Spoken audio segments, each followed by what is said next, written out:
Obrigada a todos por estarem aqui, obrigada à Sofia pelo convite para participar neste congresso tão primorosamente organizado. Antes de começar, queria só dizer a minha comunicação. Intitula-se A Noite como Mestre e como Verbo em Teixeira de Pascoais, uma visita cultural, histórica e inevitavelmente literária.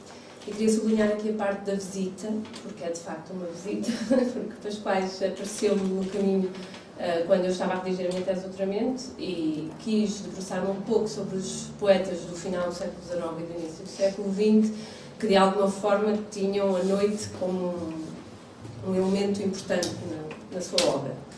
E Pascoais surgiu-me assim de forma mais intensa nessa altura, e esta comunicação tem um bocadinho por base essa visita que me foi possível fazer. Vou começar com uma epígrafe de Queiro, que pelo visto é uma espécie de provocação aqui, no contexto do congresso, mas eu explico. Ela surge-me por duas razões. Primeiro, porque, precisamente por essa ideia defendida pelo professor António Feijó, naquele livro A Admiração do Historiador do Diabo, que de alguma forma é contaminado por Pascoais, e também porque estes versos em particular me dão uma visão muito útil à ideia que eu quero começar por apresentar.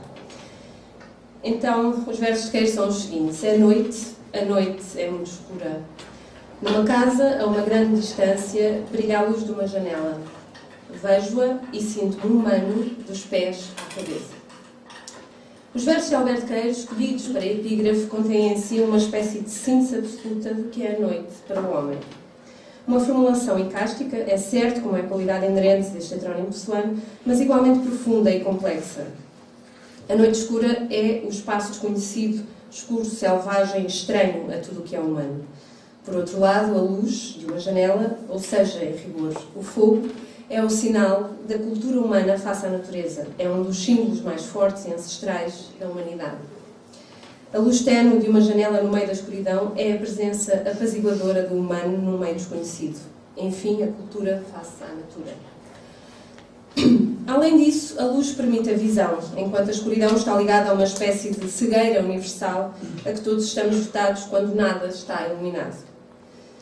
E agora cito Maria Zambrano: parece que sea la ceguera inicial la que determine la existencia de los ojos, el que haya tenido que abrirse un órgano destinado a la visión, tan consustancial con la vida como la vida lo es de la luz.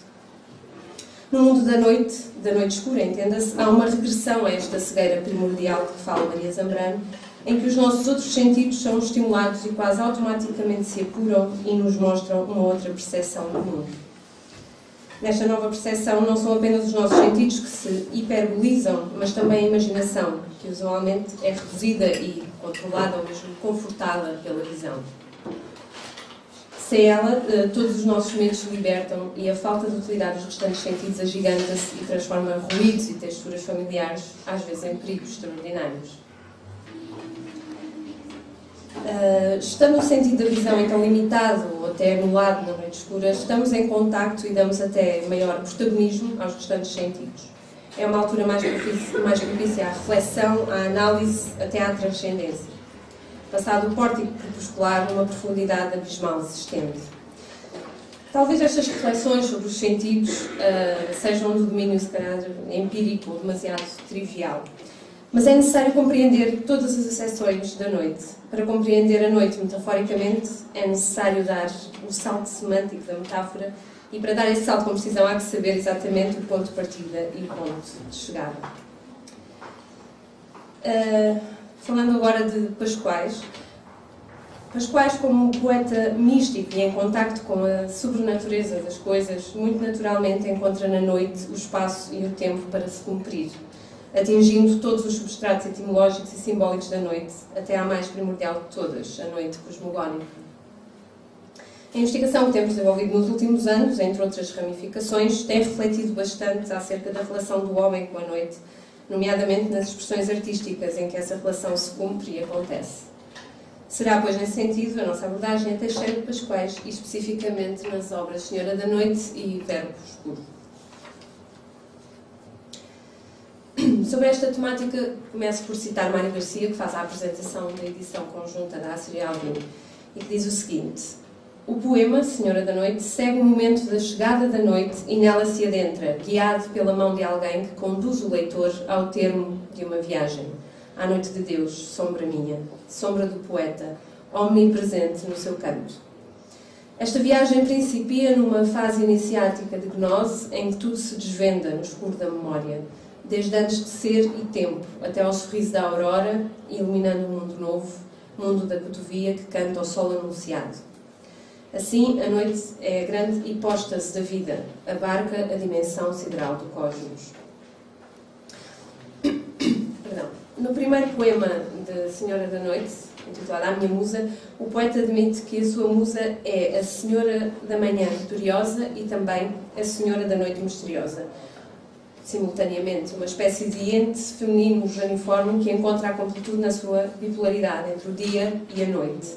Casamento, e com as antíteses depois seguintes, casamento da lágrima e do riso, o céu e a terra, o inferno e o paraíso. Beijo rezado e oração beijada. Depois, um pouco mais à frente, no poema Senhora da Noite, temos estes versos pasquais. E a noite, onde murmura a nossa origem, subiu comigo aos cerros do Marão. E aqui encontramos o tal convite que Mário Garcia fala, que parece que o poeta nos pega pela mão para conhecer então a noite que ele apresenta.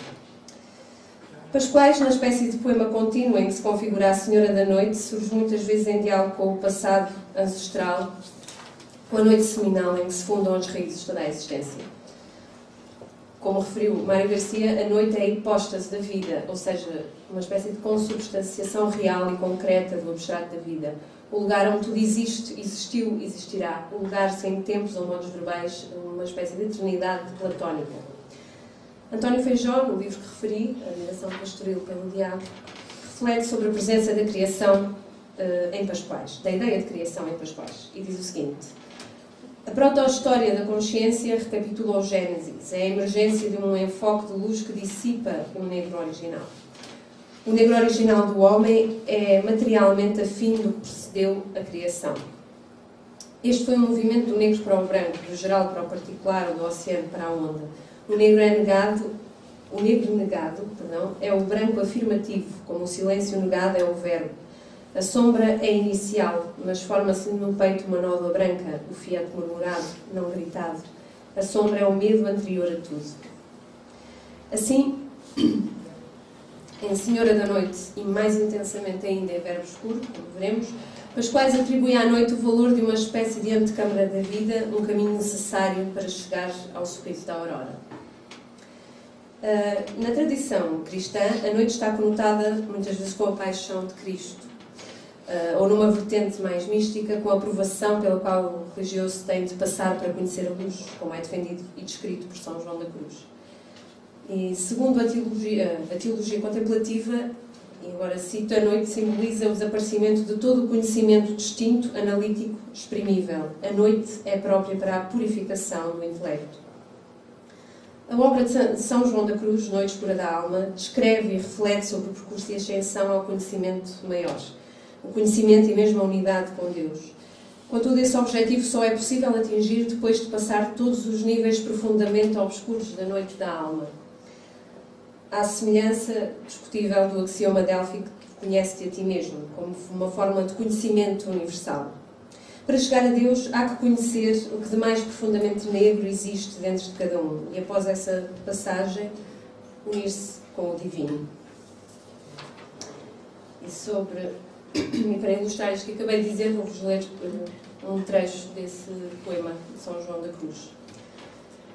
Em uma noite escura, com ânsias em amor desinflamada, ó ditosa aventura saí sem ser notada, estando minha casa sossegada. Ó noite que guiaste, ó noite amável, mais que a alvorada, ó noite que juntaste amado com amada, amada nesse amado transformada. No meu peito florido, que inteiro para ele se guardava, quedou adormecido do prazer que eu lhe dava e a brisa no alto cedro suspirava. Quedei-me e me olvidei. E o rosto inclinei sobre o do amado, tudo cessou, me dei, deixando o meu cuidado por entre as açucenas olvidado. esta espécie de erotismo do êxtase divino ou místico é aqui sublimemente descrito por São João da Cruz, neste caso através da tradução de Jorge de Sena, que foi a seguir, consagrando a união profunda e completa entre a mente, corpo e coração, em que o amador se transforma na coisa amada, como também Camões versou. Só sobre esta questão do êxtase divino e místico, queria só fazer a referência ao trabalho da Eugénia Magalhães, que fez a tese de doutoramento muito recentemente sobre erotismo e metáfora no discurso místico, autores portugueses do Renascimento e do Barroco, e que é sem dúvida aconselhável para desenvolver esta temática, que eu aqui apenas refiro. No mesmo sentido, também Dante Alighieri, depois da sua viagem pelo inferno, onde conheceu as maiores tormentas e também alguns dos maiores heróis, todos os círculos da desvirtude e a castigos ela pode submeter, também ele emerge de novo à superfície e vê de novo a beleza do céu estrelado pela mão do Cicerone Virgílio. Isto também para falar dessa necessidade de passar por tudo aquilo que é negativo e obscuro para conseguir ver a luz com mais clareza. Retomando agora Pascoais e seguindo a análise de verbo escuro por Sofia Carvalho, encontramos a seguinte constatação, e cito: é preciso cegar para ver, é preciso o disfarce e a máscara ao nascer, para que a manifestação da verdade, o lugar remoto da lembrança e do desejo, a pura tensão de acesso ao inefável. É verdade. A passagem pela escuridão é, portanto, necessária para alcançar esse inefável. Pascoais chega-nos mesmo a dizer que essa escuridão, que é o início, é também o final, numa circularidade que nos é, de alguma forma, natural e absolutamente universal. Mais uma vez, Pascoais, e cito, agora verbo escuro: onde a matéria escura, feita luz de espírito, descobre a noite que a criou. Ali viveu, num perpétuo idílio, a dor e o amor. Em diálogo com São João da Cruz, parece-nos, colocando a dor e o amor na noite que é de expiação e perfeição, pois é o lugar último onde encontraremos a paz. Assim compreendemos que, em verbo escuro, Pascoais não vê já a noite como caminho para amanhã, mas sim como parte de si, a parte mais recôndita de si, onde é sempre noite. E onde é sempre noite é uma passagem de Pascoais. Recuperamos novamente as palavras de Mário Garcia sobre o verbo escuro e diz o seguinte: agora sim, no verbo escuro, de 1914, a palavra é noturna. Se no poema anterior a noite era chamada, e aqui anterior, a Senhora da Noite, a noite era chamada Erma Donzela, Senhora da Manhã Vitoriosa, Senhora da Tarde, Dama do Crepúsculo, aqui, na prosa aforística do verbo escuro, Pascoais escreve acerca de si próprio: e sou erma praia que misteriosas lágrimas banham. Vejo-as rolar dos longes do meu ser, lá onde é sempre noite. Note-se entre estas duas obras que aqui trazemos uma espécie de movimento decrescendo, onde a noite deixa de ser mera interlocutora e passa a fazer parte do sujeito, dos longes do meu ser. Mas ainda assim ligado de alguma forma a ela, num sítio recuado e paradoxal de si mesmo. Por outro lado, eu peço desculpa, quero pensar.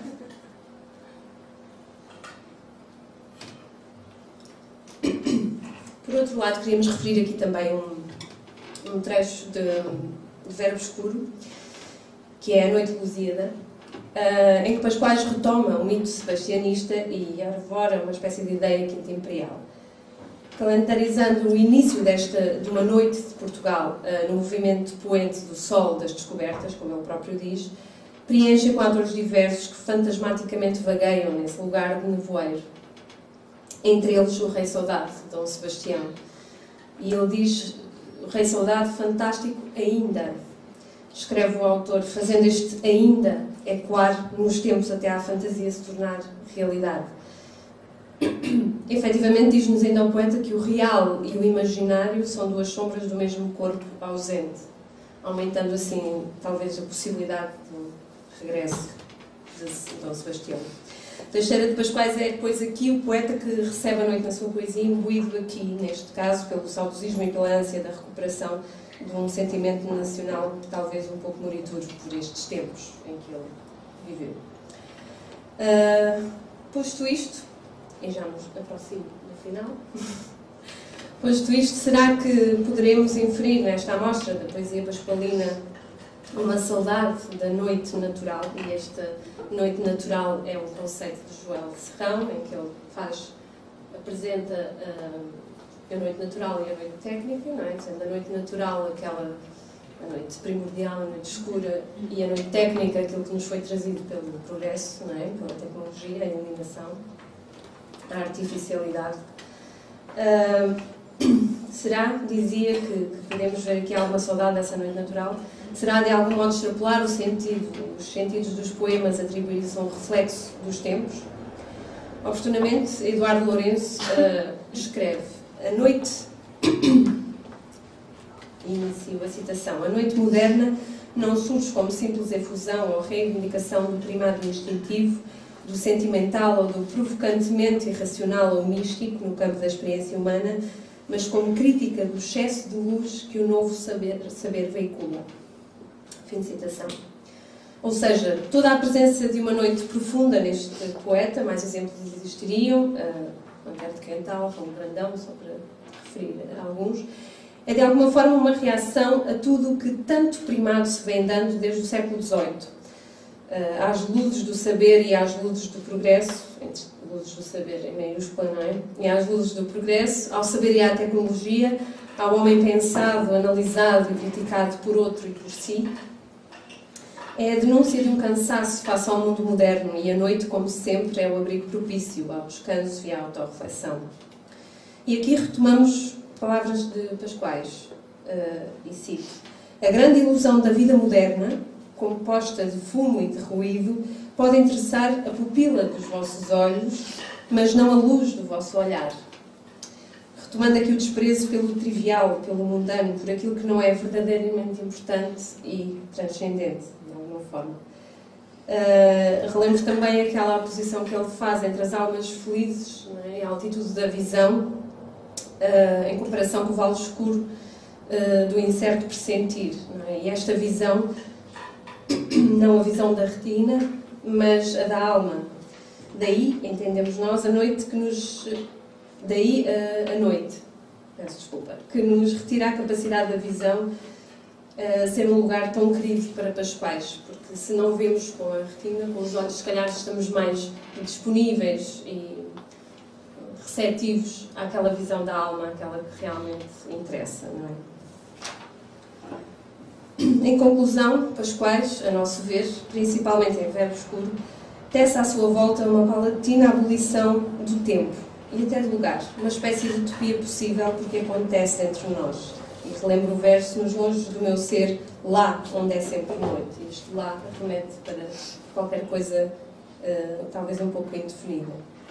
Ele segue o vetor do tempo, principalmente em Verbo Escuro, sublinho, o passado, o presente, o futuro, e simultaneamente o destrói, numa tentativa de regresso ao estado embrionário do mundo e do homem, o lugar onde é possível contemplar o primordial, ou seja, a noite. Obrigada.